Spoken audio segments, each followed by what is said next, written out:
শুভেচ্ছা দর্শক সকলকে আমন্ত্রণ জানাচ্ছি প্ল্যানেটারি হেলথ একাডেমির সুরক্ষায় প্রতিদিনের আজকের আয়োজনে। আমরা বর্তমানে নানানমুখী সংস্কারের ভাবনা ভাবছি এবং স্বপ্ন দেখছি একটি সমৃদ্ধ বাংলাদেশের। এরকম একটি সময়ে দাঁড়িয়ে স্বাস্থ্য ব্যবস্থায় কী ধরনের সংস্কার দরকার সেখানে অনেকেই তাদের নিজস্ব ভাবনা শেয়ার করছেন। তার মধ্যে আমাদের তরুণ প্রজন্ম, তাদের নিজস্ব ভাবনা আছে আমাদের দেশের বাইরে যেসব বাংলাদেশিরা অবস্থান করছেন, স্বাস্থ্যক্ষেত্রে যারা স্বস্বক্ষেত্রে উজ্জ্বল ভূমিকা রেখেছেন তাদেরও ভাবনা। আমরা আজকে স্বাস্থ্য সংস্কারে, বাংলাদেশের স্বাস্থ্য সংস্কারে আমাদের দেশীয় এবং আন্তর্জাতিক ভাবনার সমন্বয় নিয়ে কথা বলবো। আমাদের আজকের আলোচ্য বিষয় বাংলাদেশের স্বাস্থ্য ব্যবস্থার সংস্কারে দেশীয় ও আন্তর্জাতিক ভাবনা। এ বিষয়ে কথা বলার জন্য আমরা একজন তরুণ বিজ্ঞানীকে আমন্ত্রণ জানিয়েছি স্টুডিওতে এবং অনলাইনে যুক্ত হচ্ছেন আরেকজন অতিথি। স্টুডিওতে আছেন ডাক্তার মোহাম্মদ জাহিদ হাসান। তিনি হেলথ সিস্টেম রিসার্চার, তিনি প্রতিষ্ঠাতা পাই research and development centre, research lead tropical disease and health research centre. Doctor Mohammad Zahid Hasan, স্বাগত আমাদের অনুষ্ঠানে। আমাদের সাথে অনলাইনে যুক্ত হয়েছেন ডাক্তার রুমি আহমেদ খান। তিনি অধ্যাপক, Dell medical school, university of Texas, যুক্তরাষ্ট্র। ডাক্তার রুমি আহমেদ খান, স্বাগত জানাচ্ছি আমাদের অনুষ্ঠানে। সবাইকে শুভেচ্ছা। ধন্যবাদ। আমি প্রথমে ডাক্তার মোহাম্মদ জাহিদ হাসান আপনার কাছে আসি। আপনি এই প্রজন্মকে প্রতিনিধিত্ব করছেন এবং বাংলাদেশের স্বাস্থ্য ব্যবস্থার সংস্কারে যে নানানমুখী ভাবনার সমন্বয় হচ্ছে, অনেকেই তাদের নিজস্ব চিন্তা চেতনার ইনফিউশন সেটা করার চেষ্টা করছেন। আপনার নিজস্ব কিছু চিন্তা ভাবনা আছে। আমি প্রথমে একটু জানতে চাইব যে এখনকার সময়ে দাঁড়িয়ে বাংলাদেশের স্বাস্থ্য ব্যবস্থার সংস্কার যদি আমরা চিন্তা করি, কোন কোন জায়গা সবার আগে আপনার চোখে পড়ে যেখানে আমাদের সংস্কার বা পরিবর্তন দরকার? ধন্যবাদ আপনার সুন্দর এই অনুষ্ঠানটার জন্য। এই অনুষ্ঠানটা দীর্ঘদিন ধরেই বাংলাদেশের মানুষকে স্বাস্থ্য সুরক্ষায় অ্যাওয়ার করছে। সো বর্তমান সময়ে যে ভাবনাটা আমরা সবাই মিলে ভাবছি, সাধারণ মানুষ, health expert, public health expert সহ, সেটি হচ্ছে স্বাস্থ্য ব্যবস্থা সংস্কার করা যায় কিভাবে। স্বাস্থ্য ব্যবস্থা বলতে আসলে দুটো ব্যাপার আছে, একটা হচ্ছে যে স্বাস্থ্য, আর একটা হচ্ছে রোগ। আর পুরো সিস্টেমটাকে যারা রান করছে বা যাদের জন্য এই সিস্টেমটা, সেটাকে যদি আমরা ভাগ করি তাহলে আমরা মোটা দাগে তিনটা স্টেক হোল্ডার আমরা দেখতে পাই। একটা হচ্ছে পেশেন্ট বা সাধারণ মানুষ, যাদের জন্য আসলে এই স্বাস্থ্য ব্যবস্থাটা দরকার। এর মধ্যে ডাক্তার বা অন্যরা ইনক্লুডেড থাকবে। আরেকটা হচ্ছে যারা এই সার্ভিসটা দিচ্ছে, সেটা হচ্ছে স্বাস্থ্যকর্মী, যার মধ্যে ডাক্তার, নার্স, মেডিকেল টেকনোলজিস্ট থেকে শুরু করে বিভিন্ন ধরনের পেশাজীবী লোকেরা আছে। আর তৃতীয় যেটি রয়েছে সেটা অর্গানাইজেশন, অর্থাৎ যে সার্ভিস সেন্টারগুলো আসলে এই সেবাটা প্রদান করবে, সেটি প্রাইমারি কেয়ার হতে পারে, সাধারণ সেবা, সেকেন্ডারি কেয়ার, একটু বিশেষায়িত সেবা, টার্সিয়ারি বা সুপার স্পেশালাইজড কেয়ার, যেটা হচ্ছে একেবারেই বিশেষায়িত সেবা বা যে সেবাগুলো আসলে দেশের প্রান্তিক জনগোষ্ঠীকে তাদের কাছাকাছি পৌঁছানো সম্ভব না। তাহলে এই সেবা দানের মধ্যে অনেকগুলো বিষয় জড়িত আছে, কিন্তু আমরা যদি খুব মোটা দাগে বলতে চাই যে কোন ব্যাপারটাকে প্রায়োরিটিতে আনতে হবে, কারণ অনেক কিছু করার আছে, সব কিছুকে আমরা রাতারাতি চেঞ্জ করতে পারবো না। কিন্তু আমরা যদি সবার আগে চিন্তা করি, আমি মনে করি যে স্বাস্থ্যর সেবা দানকারী যে প্রতিষ্ঠানগুলো আছে সেগুলোর একটা পুনর্বিন্যাস এবং তাদেরকে জনমুখী করে তোলা, এটা ফার্স্ট প্রায়োরিটিতে আসবে। সেকেন্ড হচ্ছে আমরা যারা স্বাস্থ্যসেবা দিচ্ছি তাদের আসলে স্কিল মনিটরিংয়ে কোনো ব্যবস্থা আছে কিনা, কারণ যেহেতু এখন অনেক প্রতিষ্ঠান আছে, সব প্রতিষ্ঠান থেকে যোগ্য লোকেরা বের হচ্ছে কিনা এবং তারা ঠিকভাবে কাজ করতে পারছে কিনা, কাজের পরিবেশ আছে কিনা, এই ব্যাপারটা ডেফিনেটলি খুব প্রায়োরিটি দিয়ে করতে হবে এটা। আর থার্ড যে বিষয়টা প্রায়োরিটি আসা উচিত সেটা হচ্ছে পলিসি। পলিসি বলতে বোঝাচ্ছি আমাদের হেলথ সেক্টরে পলিসি খুবই কম, অনেক বেশি পলিসি আসা উচিত বিভিন্ন ধরনের। কিন্তু আমি মনে করি যে ডাক্তার এবং রোগী বা ডাক্তার এবং সাধারণ মানুষের মাঝে যে দূরত্বটা, সেটি হচ্ছে যে আমি যদি একজন রোগী হিসেবে কোনো জায়গায় সংক্ষুব্ধ হই, আমি আসলে এর কোনো প্রতিকার পাই না বা কোথায় আমি যাব আসলে সে জায়গাটা পাচ্ছি না। একই রকমভাবে আমি যখন ফিজিশিয়ান হয়ে, নার্স হয়ে অথবা অন্য যে কোনো পেশাজীবী হয়ে আমি রোগীকে সেবা দিতে গিয়ে আঘাতপ্রাপ্ত হচ্ছি, সেটা শারীরিকভাবে বা মানসিকভাবে, তারও কোনো প্রতিবিধান আমি পাচ্ছি না। সো দেখা যাচ্ছে যে এই দুইটা জনগোষ্ঠী আসলে মুখোমুখি হয়ে যাচ্ছে, খুব ক্রমান্বয়ে আমরা দুইটা মুখোমুখি হয়ে যাচ্ছি। সো এই দুটো যদি মুখোমুখি হয়ে যায় তাহলে আলটিমেটলি এখানে আসলে সেবা দেওয়া এবং সেবা নেওয়া দুইটাই কঠিন হয়ে যাবে। সো অনেক প্রায়োরিটির মধ্যে আমি মনে করি যে এই তিনটা জায়গাতে সবার আগে কাজ করা উচিত। অনেক অনেক ধন্যবাদ ডাক্তার জাহিদ হাসান চমৎকারভাবে বিষয়টির স্বরূপ তুলে ধরার জন্য। আমি আসি ডাক্তার রুমি আহমেদ খান আপনার কাছে। বাংলাদেশে আপনি পড়াশোনা করেছেন, যুক্তরাষ্ট্রে আছেন এখন দীর্ঘ সময় ধরে। আপনার চোখে বা দূরে থেকে বাংলাদেশের স্বাস্থ্য ব্যবস্থায় কি ধরনের বড় বড় সমস্যা চোখে পড়ে, আবার দেশের যাদের সাথে আপনি ইন্টারাকশন করেন বা যাদের সাথে আপনার যোগাযোগ হয় তাদের মাধ্যমেও এখানকার কোন কোন সমস্যা আপনার কাছে পৌঁছায়? মূলত জানতে চাচ্ছি যে আপনার দৃষ্টিতে বাংলাদেশের স্বাস্থ্য ব্যবস্থার মূল সংকটগুলো কী কী? ধন্যবাদ আপনাকে আমাকে অনুষ্ঠানে কথা বলার সুযোগ দেওয়ার জন্য। আমি এই নিয়ে কথা বলছি, লেখালেখি করছি অনেক দিন ধরে। আপনি যে সেশনে এখানে এসেছিলাম বেশ কয়েকবার। স্বাস্থ্য ব্যবস্থার বাংলাদেশের স্বাস্থ্য ব্যবস্থা মধ্যে অনেক কিছু সমস্যা আছে, সেগুলো আসলে একদিনে বা 5 মিনিটে বা 2 মিনিটে বলে শেষ করা সম্ভব না। সুতরাং আমি ওগুলো বলার চেষ্টাও করব না এখন। আমি কিছু বেসিক প্র্যাকটিক্যাল জিনিস এই মুহূর্তে সামনে আনবো, যেগুলো এখন একিউটলি আমাদের চোখের সামনে আছে। এখন আমরা জানি যে সরকার পরিবর্তন হয়েছে। এখন এই সরকার পরিবর্তনের পরে স্বাস্থ্য ব্যবস্থা, হাসপাতালগুলোতে একটা ব্যাপক অরাজকতা চলছে। এই অরাজকতার জন্ম হয়েছে গত 15 বছরে স্বাস্থ্য ব্যবস্থা, আমাদের সরকারি স্বাস্থ্য ব্যবস্থার, এবং তার আগেও ছিল, আমি এটা অবশ্যই বলবো, তার আগেও ছিল এবং কিন্তু গত 15 বছরে অসম্ভব, মানে অসম্ভব এক্সটেন্সিভলি এটা হয়েছে। দলীয় ভিত্তিতে চিকিৎসক নিয়োগ, প্রমোশন, পোস্টিং। এখন দলের পরিচয় ছাড়া কেউ একটা প্রাইজড পজিশনে পদ পেতেন না, প্রমোশন পেতেন না, যোগ্যতা থাকা সত্ত্বেও। তারপরে আরেকটা ব্যাপার হচ্ছে, সবাই ঢাকা থাকতে চান, কারণ ঢাকার বাইরে ছেলে মেয়েদের জন্য ভালো স্কুল কলেজ নেই। সবাই ঢাকার বাইরে পোস্টিং হলে সবাইকে ফ্যামিলি ঢাকায় রাখতে হয়। এই সরকার পরিবর্তনের পরে এখন যা হয়েছে, সবাই ওভারনাইট এই 15 বছরের বৈষম্য, এই ট্রান্সফার পোস্টিং এর যে অন্যায় বিচার, তার কারেকশন চাচ্ছে একদিনে। এইসব করতে গিয়ে একটা বিশাল লগ জ্যাম সৃষ্টি হয়েছে। স্বাস্থ্য বিভাগ আমার মনে হয় আর কোনো কাজই করতে পারছে না, এত এই ট্রান্সফার, বদলি, পোস্টিং, প্রমোশনের চাপে। আসলে এই ট্রান্সফার, পোস্টিং, প্রমোশন এগুলি নিয়ে আমার মনে হয় স্বাস্থ্য বিভাগের সারা বছর চলে এইসব তদবির, এইসব কাজে। সুতরাং এই যে ডাক্তারদেরকে পোস্টিং দেওয়া, ট্রান্সফার করা, প্রমোশন দেওয়া, সেগুলা একটা ইন্ডিপেন্ডেন্ট অটোনোমাস বডির হাতে, একটা বডি ক্রিয়েট করে, পলিসি ক্রিয়েট করে এই জিনিসটা পুরো ওদের হাতে ছেড়ে দিতে হবে, যেখানে পুরো ম্যারিটোক্রেটিক ভাবে, রিসার্চ পেপার ভাবে, মানুষের পার্সোনাল চয়েস ভিত্তিতে যাতে ডাক্তারদেরকে প্রদান করা যায়, পোস্টিং করা যায়। এবং চেষ্টা করা উচিত যে একজন ডাক্তারকে একই জায়গায় রাখতে যতদিন সম্ভব হয়, কারণ ডাক্তারদের ব্যাপারটা অন্য যে কোনো চাকরির থেকে ভিন্ন। ডাক্তার রোগীর, পেশেন্ট ফিজিশিয়ান যে রিলেশনশিপ, ওইটা যত দীর্ঘ হয়, রোগীর ট্রাস্ট বাড়ে ডাক্তারের উপরে, এবং ডাক্তার রোগী ভালো চিনে।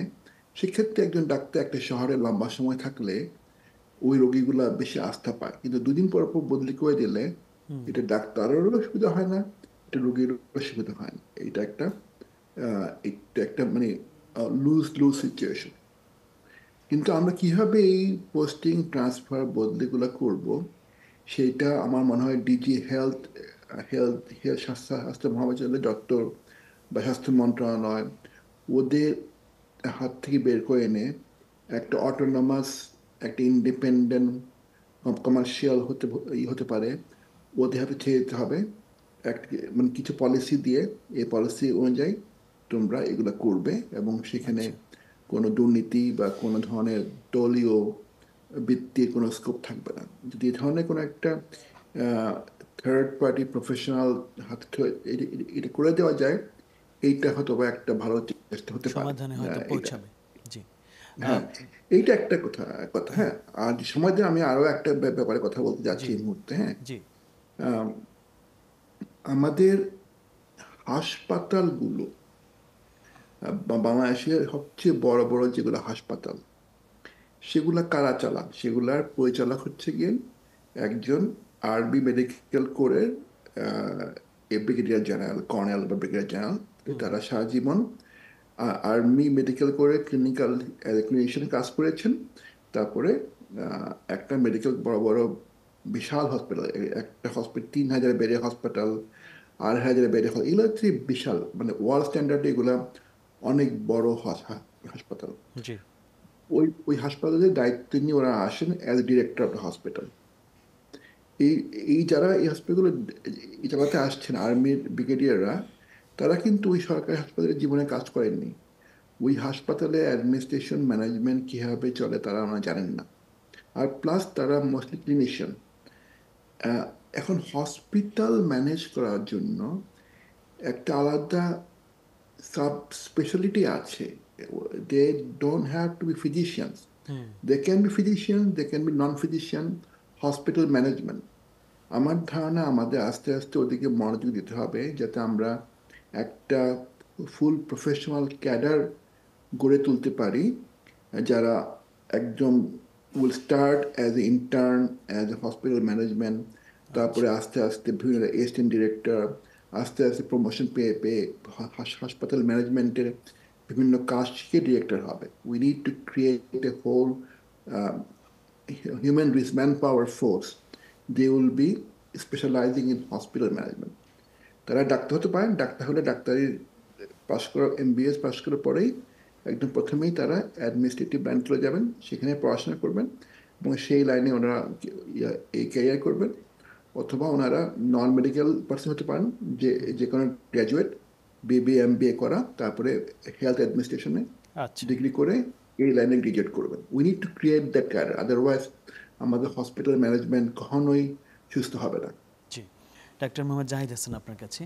আমরা এমন একটা সময় বাস করছি যেখানে প্রযুক্তির প্রচুর উন্নতি হয়েছে, যেখানে নতুন নতুন দক্ষতা সম্পন্ন মানুষজন এখন কর্মক্ষেত্রে যোগ দিচ্ছে। এরকম একটি সময় দাঁড়িয়ে যদি আমরা স্বাস্থ্য ব্যবস্থার সংস্কার চিন্তা করি, সেটা নিশ্চয়ই আমরা আগামী 1 বছরের জন্যই চিন্তা করব না, ভাববো আগামী 10 বছর, 15 বছর, 20 বছরের কথা। সেই ভাবনার প্রেক্ষিতে কি কি দক্ষতা সম্পন্ন মানুষকে নিয়ে একটি সংস্কার কমিটি হোক অথবা দল হোক, যেটা তৈরি করা যায়, যা স্বাস্থ্য ব্যবস্থাকে সামনে এগিয়ে নেবে? ধন্যবাদ। আমি একটু ডিফারেন্ট একটা প্রসঙ্গ বলতে চাই যে এই সংস্কার ভাবনা নিয়ে। আমরা দেখেছি যে কয়েকদিন আগেই আমাদের 6টা কমিশন ঘোষণা করা হয়েছে যে বিভিন্ন সেক্টরে সংস্কার করার জন্য। কিন্তু আনফর্চুনেটলি আমার কাছে মনে হয়েছে স্বাস্থ্য ব্যবস্থাটা ঠিক বরাবরের মতোই একটু উপেক্ষিত থেকে গেছে। এটা স্বাস্থ্য সমস্যাটা বা স্বাস্থ্য বিষয়টা আসলে জনগণের প্রত্যেকেরই চাহিদা, প্রত্যেকেরই প্রয়োজন।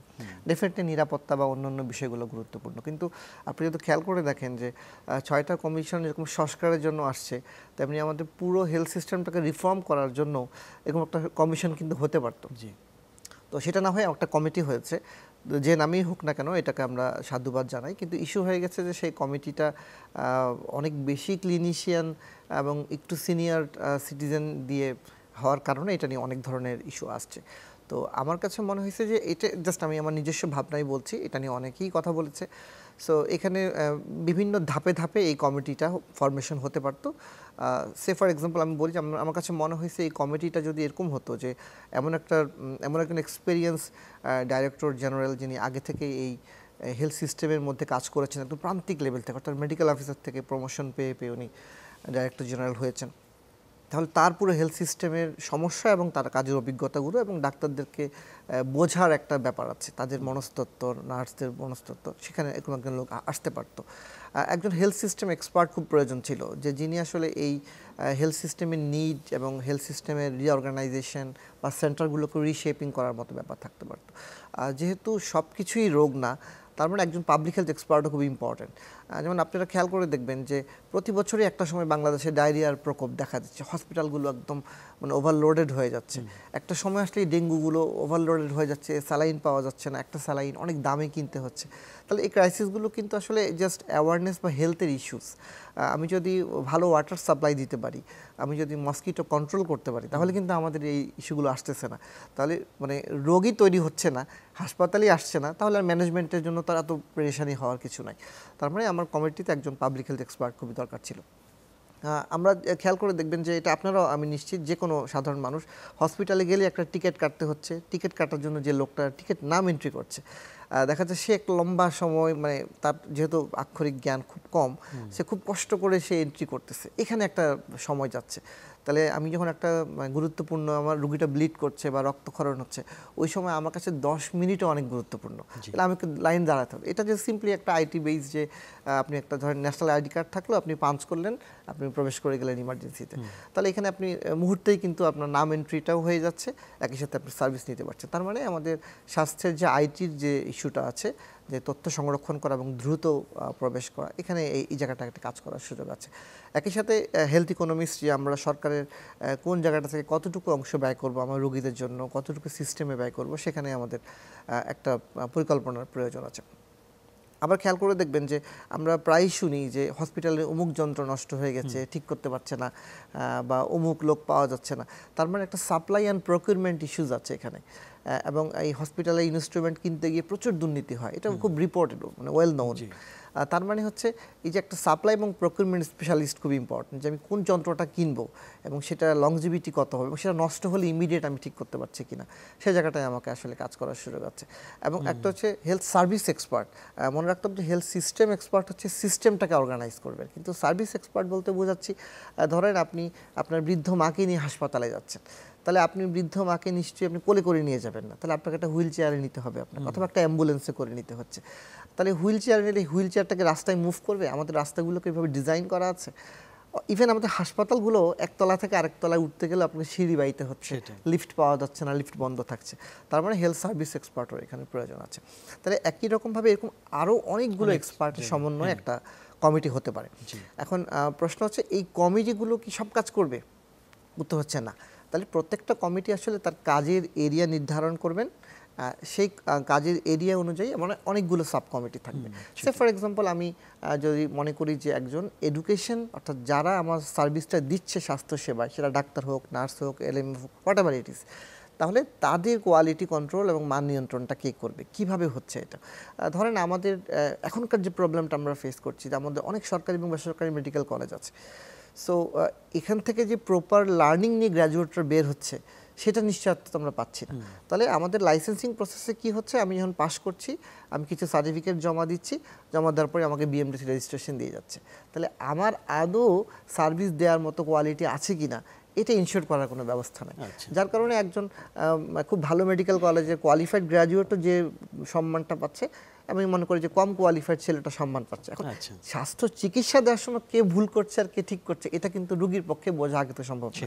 তাহলে এখানে একটা লাইসেন্সিং বডির কাজ করতে হবে, এবং সে দেশে ডিগ্রি নিবে না বিদেশি ডিগ্রি নিবে, বিদেশি লোকেরা বাংলাদেশের চিকিৎসা দিবে কি দিবে না, অনেক ধরনের ইনফরমেশন প্রয়োজন। তার মানে সাব কমিটি, হয়তো এডুকেশন সাব কমিটি থাকবে, সে এই পুরো এরিয়াতে কাজ করবে এবং সেখানে রিলেটেড কাজ করবে। বোঝা যাচ্ছে যে প্রত্যেকটা জায়গায় আসলে অনেক রকম, অনেক বিস্তারিতভাবে ভাবনার সুযোগ আছে, এবং সেটা লোকজনকে, আমাদের সেই ধরনের লোকও আছে, তাদেরকে আমাদের যুক্ত করতে হবে। ডক্টর রুমি আহমেদ খান, আপনি যুক্তরাষ্ট্রে আছেন দীর্ঘদিন ধরে, যখন ওখানে কোনো রকম পরিবর্তনের বা সংস্কারের প্রসঙ্গ আসে, তাদের এগিয়ে যাওয়ার যে ধরন যেটা, সেটি কেমন হয়? কি মেকানিজম অথবা কি পদ্ধতি ব্যবহার করে তারা কোনো একটা পরিবর্তনের দিকে যায়? সেখানে সবচেয়ে বড় পার্থক্য আমাদের এখানে হেলথ কেয়ার সিস্টেমে, যা বাংলাদেশ সরকারি হেলথ কেয়ার সিস্টেমের যে ডিফারেন্ট, সবচেয়ে বড় পার্থক্য হচ্ছে কি, এখানে লোকালি রিক্রুটমেন্ট হচ্ছে। একটা হাসপাতালে লোকালি, এক ডিপার্টমেন্টে তারা লোকালি ডাক্তার রিক্রুট করছে। এটা কোনো সেন্ট্রাল কেন্দ্রীয় গভর্নমেন্ট মন্ত্রণালয় পোস্ট রিক্রুট করে সেখান থেকে পোস্টিং ট্রান্সফার করে কিছু নেই। একটা হাসপাতালে যা ডাক্তার লাগবে, তো ওরা সেভাবে তাদের মতো করে ডাক্তার রিক্রুট করছে। দ্বিতীয়ত হচ্ছে গিয়ে হাসপাতালে দুটো প্যারালাল সিস্টেম কাজ করে। হাসপাতালগুলো হচ্ছে বেসিক্যালি আপনি ধরেন যে আমি একটু উদাহরণ দিই। হাসপাতালগুলো হচ্ছে গিয়ে আপনি ঢাকা শহরের মাঝখানে একটা বড় মার্কেট করে দেবেন, একটা বড় মার্কেট। আপনি ওই মার্কেটটার ওনার, আপনার দায়িত্ব মার্কেটটার প্রত্যেকটা সিস্টেম, ইলেকট্রিসিটি, সাপ্লাই, সব কিছু, সিকিউরিটি গার্ড, সব সব ঠিক আছে কিনা। এখন হাসপাতালগুলোতে ওই ডাক্তাররা আসবে, কাজ করে যাবে, রোগীরা আসবে। দে আর থ্রি ডিফারেন্ট বডিজ। হাসপাতাল আর ডাক্তার কানেক্টেড না। ডাক্তাররা অনেক ক্ষেত্রে, এখন অনেক ক্ষেত্রে হাসপাতাল ডাক্তার এমপ্লয় করছে, অনেক ক্ষেত্রে ডাক্তাররা প্রাইভেট, যারা এমপ্লয়েড না, যারা সেলফ এমপ্লয়েড, তারা হাসপাতালে এসে রুগী দেখে বিল করে, দে চার্জ মানি। হাসপাতাল থেকে মার্কেট প্লেস, যেখানে রুগীও আছে, ডাক্তার আসে, দে এক্সচেঞ্জ সার্ভিস। বা হসপিটালটা করে কি, হসপিটালটা they they charge for using their service. হসপিটালে অপারেটিং রুম আছে, এই জন্য ওরা চার্জ করে। হসপিটালে অল দ্য ইনস্ট্রুমেন্ট আছে, অল দ্য অ্যাডভান্স টুলগুলো আছে, যেখানে ডাক্তার ইউজ করে, সে রোগীরা বেনিফিট পায়। সেটা একটা পার্থক্য। আর হাসপাতালগুলো চালায় হচ্ছে গিয়ে পুরা ওদের পুরো প্যারালাল নন ফিজিশিয়ান ম্যানেজমেন্ট টিম। আচ্ছা। ওরা কাজ করে একদম টপ লেভেল, হয়তো বা চিফ মেডিকেল অফিসার বা the the president of the physician group একজন ডাক্তার থাকতে পারেন। আর হাসপাতালগুলো অনেকগুলো কমিটি আছে, মানে প্রত্যেকটা জিনিসে চিকিৎসকদের দ্বারা রান করা, চিকিৎসক, ফার্মাসিস্ট, নার্সের দ্বারা এই কমিটি, যেমন প্রকিউরমেন্ট কমিটি, আমরা হসপিটালগুলো কোন নতুন ওষুধ কিনবে স্টক করার জন্য, অথবা এই লাইফ সাপোর্ট কমিটি, এই হাসপাতালের লাইফ সাপোর্ট সিস্টেম কীভাবে আমরা ম্যানেজ করব, অথবা হাসপাতালে ফার্মেসি কমিটি, সব কিছু কমিটি। সেখানে ডাক্তাররা বসেন, সেখানে ডাক্তাররা ওনাদের ইনপুট দেন, ওনাদের বলেন যে এই ওষুধ নতুন এসছে, এটা তোমরা কিনো, স্টক করো, কাজ করে। সেভাবে হসপিটালগুলো সেখান থেকে কাজ করে। তো এটা পুরো ডিফারেন্ট সিস্টেম, বাংলাদেশের health care system versus anywhere in the world. এটার সঙ্গে কোনো কম্পারেবল হবে না। কিন্তু সবচেয়ে বেশি ইম্পর্টেন্ট হচ্ছে গিয়ে ডাক্তার রিক্রুটমেন্ট লোকালি হয়, এখানে এখন ট্রান্সফার, পোস্টিং, বদলি বলে কোনো কথা নেই আসলে ডাক্তারদের ক্ষেত্রে। আমি ডাক্তার মোহাম্মদ জাহিদ হাসান, আপনার কাছে আসি যে আমরা বাংলাদেশের স্বাস্থ্য সেবা যেটা আমরা রোগীরা যেটা পাই, সাধারণ মানুষ যেটা নেয়, সেখানে বড় বাধা হচ্ছে আমরা যেটাকে বলি ট্রান্সপারেন্সি অথবা স্বচ্ছতা, জবাবদিহিতা। যেটা একটা হসপিটাল, আপনিও বলেছেন যে একটা যন্ত্র দিনের পর দিন নষ্ট হয়ে আছে, কিন্তু কে এটার আসল দায়িত্বে সেটা কে জানে, সেটাই আমাদের জন্য একটা বড় প্রশ্ন। আমরা যদি এই জবাবদিহিতা নিশ্চিত করতে চাই তাহলে কি করতে হবে? ধন্যবাদ। এটা একটা ক্রিটিক্যাল প্রশ্ন আসলে, কারণ প্রত্যেকটা স্বাস্থ্য কেন্দ্রের সাথেই কিছু যন্ত্রপাতি জড়িত আছে এটা। সো তার মানে এটা কে কিনছে, কারা কিনছে, এবং যেহেতু এখানে অনেক ধরনের কোয়ালিটির ব্যাপার আছে, কম দামি, বেশি দামি। সো এই জায়গাগুলোর একটা প্রপার ট্রান্সপারেন্সি খুবই ইম্পর্টেন্ট, যেটা আপনি অলরেডি বলেছেন। এখন কীভাবে হবে আসলে এই ট্রান্সপারেন্সিটা, এটাই হচ্ছে আমাদের মৌলিক ইস্যু। সো মানে অনেকভাবেই এই ট্রান্সপারেন্সিটা হতে পারে। আসলে সবার প্রথম ট্রান্সপারেন্সিটা আসলে মানুষ নিজে। কারণ এখানে আপনারা দেখবেন যে গভর্নমেন্ট যে প্রকিউরমেন্ট সিস্টেম করেছে, যে অ্যাটলিস্ট 3টা কোম্পানিকে একটা বিডিং করতে হবে, এবং 3টা কোম্পানির মধ্যে যে একটা লোয়েস্ট প্রাইস হবে তাকে দিবে। এটা কিন্তু এখানেও একটা সমস্যা আছে, যেমন ধরেন এই 3টা কোম্পানিই যদি হয়তো আমার হয়ে থাকে, আমি 3টা নামে বেনামে এই প্রতিষ্ঠান খুলে দিলাম, এবং এটা আসলে দেখার মতো, চেক করার মতো কেউ নাই, এবং আমি যে দামটা দিয়েছি সে দামে হয়তো আদৌ এই যন্ত্রটা কেনাই সম্ভব না, অথবা এমন একটা দাম দিলাম যেটা হয়তো এটা হচ্ছে 10 গুণ বা 20 গুণ বেশি দামে। সো ব্যক্তি যদি ট্রান্সপারেন্ট বা স্বচ্ছ না হয় তাহলে এই জায়গাটা কাজ করা কঠিন। কিন্তু স্টিল আমি মনে করি যদি একটা সেন্ট্রাল বা ন্যাশনাল ডাটাবেস থাকে যে আমার এই ধরনের জিনিসপত্রগুলো দেশের সব সেটআপগুলো যাবে এবং এই প্রাইসে যাবে, এরপর একটা ইন্টারন্যাশনাল কল হতে পারে বা বাংলাদেশীয় কল হতে পারে, তাদের মধ্যে একটা তুলনামূলক আলোচনা করে একটা বেস্ট সার্ভিস আমরা প্রোভাইড করতে পারি যন্ত্রের দিক থেকে। এটা আর যন্ত্র যে নষ্ট হচ্ছে কিনা এবং ইমিডিয়েট ঠিক করতে পারছে কিনা, তার জন্য একটা সাপ্লাই চেইন খুবই ইনশিওর করা খুবই জরুরি। এখন অনেকেই বলতে পারেন যে এই সারা দেশে কিভাবে এত ইমিডিয়েট যন্ত্রপাতিগুলো পৌঁছাবে। তাহলে আমি সিম্পলি বলতে পারি ফার্মাসিউটিক্যালস কোম্পানিগুলো আপনি দেখেন না যে প্রতিদিনই কিন্তু তারা আসলে দেশের একটা প্রান্তিক ফার্মেসিতে একটা ওষুধগুলো ইনশিওর করছে। তাহলে এটা আসলে এমন মানে খুব কঠিন বিষয় না যে এই ধরনের যন্ত্রপাতিগুলো খুব মুহূর্তের মধ্যে বা একদিন বা 2 দিনের ব্যবধানে পৌঁছানো, এটা খুবই সম্ভব। সুতরাং আমাদের ওই জায়গাটায় আন্তরিকতার জায়গাটা হচ্ছে ভীষণভাবে গুরুত্বপূর্ণ। নিজের কাছে জবাবদিহিতাটাই বোধহয় জাতির কাছে জবাবদিহিতার একবার প্রথম ধাপ। আমি ডাক্তার রুমি আহমেদ খান আপনার কাছে আসি যে আমরা তো সংস্কার চাই, একটা পরিবর্তন চাই, কিন্তু সেটা যেমন শুরুতে আপনি বলেছেন কিছু সময়ও তো দিতে হবে। আমরা এখন চাচ্ছি যে আজ রাতের ভেতরেই সব সমাধান হয়ে যাক, আগামীকাল আমরা যেন একটি চমৎকার স্বাস্থ্য ব্যবস্থা পাই, কিন্তু সেটা তো বাস্তবসম্মত না। আপনার জায়গা থেকে যদি একটু বলেন যে আমাদের ভেতরে, দেশের ভেতরে এখন যে অস্থিরতা অথবা অধৈর্যের যে প্রকাশ আমরা দেখতে পাচ্ছি, সেখান থেকে বের হয়ে আসার উপায়টা কি? কার কি দায়িত্ব পালন করতে হবে এই ক্ষেত্রে? এটা একটা খুব গুরুত্বপূর্ণ এবং সময়োপযোগী প্রশ্ন। আমি এই নিয়ে কথা বলবো, বলার আগে আমি একটু যন্ত্রপাতি ব্যাপারটা নিয়ে একটু আলোকপাত করতে চাই 1 মিনিটের জন্য। আমার মনে হয় যে আমাদের হেলথ সেক্টরে একটা বড় সমস্যা হচ্ছে গিয়ে সব কিছু ঢাকাতে সেন্ট্রালাইজড। সব কিছু ঢাকা থেকে, মন্ত্রণালয় থেকে সিএমএসডির মাধ্যমে ওষুধ যন্ত্রপাতি ক্রয় করা হয়, প্রকিউর করা হয়। এবং ওইটা করার জন্যই আমাদের লোকাল হাসপাতালে ওদের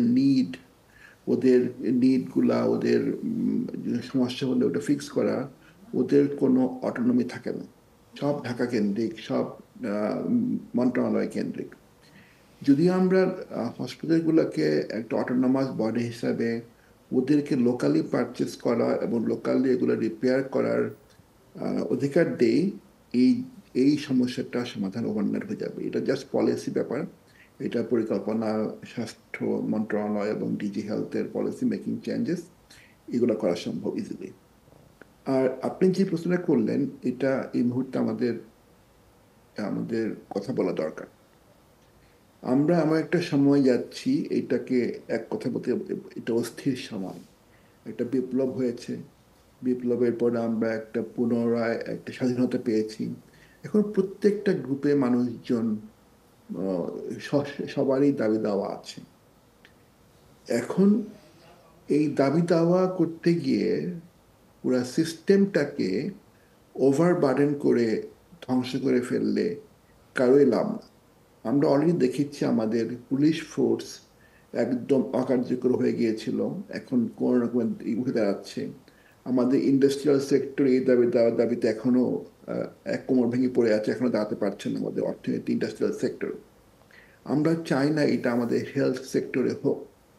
আমি জানি হেলথ সেক্টরে যারা লিডারশিপ আছেন তারা প্রচণ্ড চাপে আছেন এই সবগুলা গত 15 বছরে অন্যায়, গত ট্রান্সফার বদলিকে ওভারনাইট কারেক্ট করতে। ভাই, এগুলো ওভারনাইট কাজ না।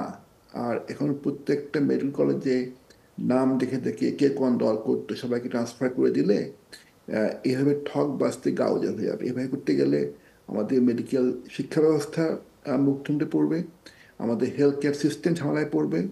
আমাদের সবাইকে একটু ধৈর্য ধরতে হবে। এই নতুন যা নেতৃত্ব পেয়েছেন স্বাস্থ্য বিভাগে, তাদেরকে সময় দিন এবং আস্তে আস্তে একটা পলিসি করে এর দিনের যেগুলো সমস্যা, প্রমোশন, ট্রান্সফার, ওগুলা আস্তে ধীরে over the next 6 month to 1 year তারপরে হোক। আর সবাইকে বদলি করতে হবে আমার কথা নেই। অনেকে বাধ্য হয়ে চাকরির জন্য অথবা আগের সরকারের সাথে যেটা হাত মিলিয়েছেন, কিন্তু এগুলো মানুষ করেছেন জীবিকার তাড়নায় করেছেন, পোস্টিং, ট্রান্সফার, ফেভারির জন্য করেছেন। সেগুলো ভাবতে হবে এগুলো। সেটাই, এই জায়গাটা আমাদের এই উপলব্ধিটা ভীষণ জরুরি যে সব বদলি অথবা সব কার্যক্রমই আসলে রাজনৈতিক ছিল না, কোনোটা প্রয়োজনের খাতিরেও করা হয়েছে এবং দরকার ছিল। আপনাদের দুজনকে ধন্যবাদ জানাচ্ছি আমাদেরকে সময় দেওয়ার জন্য, এবং এই আলোচনাটা আমরা চালিয়ে যাব, আবার যুক্ত হবেন সেই আশাবাদ রেখে দুজনের কাছ থেকে বিদায় নিচ্ছি আজকে। ধন্যবাদ। ডাক্তার রুমি আহমেদ খান, ধন্যবাদ জানাচ্ছি। জি দর্শক, সুরক্ষায় প্রতিদিনে আমরা কথা বলছিলাম স্বাস্থ্য ব্যবস্থার সংস্কারে দেশীয় এবং আন্তর্জাতিক ভাবনা নিয়ে। বাংলাদেশের এখন যে সময়টা আমরা পার করছি, সেখানে আমাদের প্রত্যেকে নিজের জায়গা থেকে সঠিক দায়িত্বটি পালন করা ভীষণ জরুরি। আমরা যদি অধৈর্য হই এবং আমরা যদি এখনকার এতদিনের যে বঞ্চনা সেটাকে সামনে এনে যদি আমাদের স্বাস্থ্য ব্যবস্থাকে ধূলিসাৎ করে দেয়, তাহলে কিন্তু যেখানে আমরা পৌঁছাতে চাই সেই যাত্রাটা আমাদের কখনোই সুখকর হবে না। আমরা চাই সকলের আন্তরিক প্রচেষ্টায় আমাদের স্বাস্থ্য ব্যবস্থায় একটি ভালো পরিবর্তন আসুক, দেশের মানুষ উপকৃত হোক, বাংলাদেশ মাথা উঁচু করে দাঁড়াক সারা পৃথিবীর বুকে। সেই আশাবাদ রেখে শেষ করছি আজকের আয়োজন।